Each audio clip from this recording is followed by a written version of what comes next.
Welcome to Steven Kitchen. Today, I'm going to show you how to make delicious homemade bread. There's nothing quite like the aroma of freshly baked bread filling your home. This recipe is easy to follow, and I'll share some tips and tricks along the way to ensure your bread turns out perfect. Let's get started. Step 1. Proof the yeast. In a small bowl, combine the warm water and sugar. Stir until the sugar dissolves. Sprinkle the yeast on top of the water and let it sit for about 5 to 10 minutes. Tricks. Use warm water for activating the yeast, not hot water.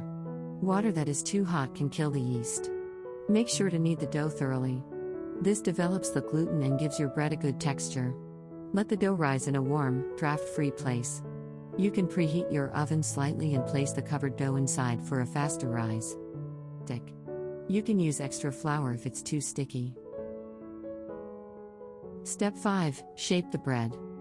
After the dough has risen, punch it down to release the air. Shape it into a loaf or divide it into smaller portions for rolls. Place the shaped dough on a greased or parchment bowl and cover it with a kitchen towel or plastic wrap. Let it rise for 1 to 2 hours in a warm, draft-free place, until it has doubled in size. Step 5. Shape the bread.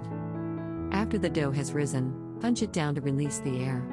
Shape it into a loaf or divide it into smaller portions for rolls. Place the shaped dough on a greased or parchment-lined baking sheet. Bake 25 to 30 minutes, 20 to 25 minutes for rolls, or until the bread is golden brown and sounds hollow when tapped on the bottom. Step 9. Cool. Remove the bread from the oven and let it cool on a wire rack for at least 15 to 20 minutes before slicing. This helps the bread set and prevents it from becoming gummy. When baking, keep an eye on the bread.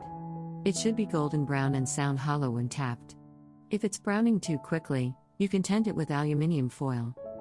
That's it. You've just made delicious homemade bread.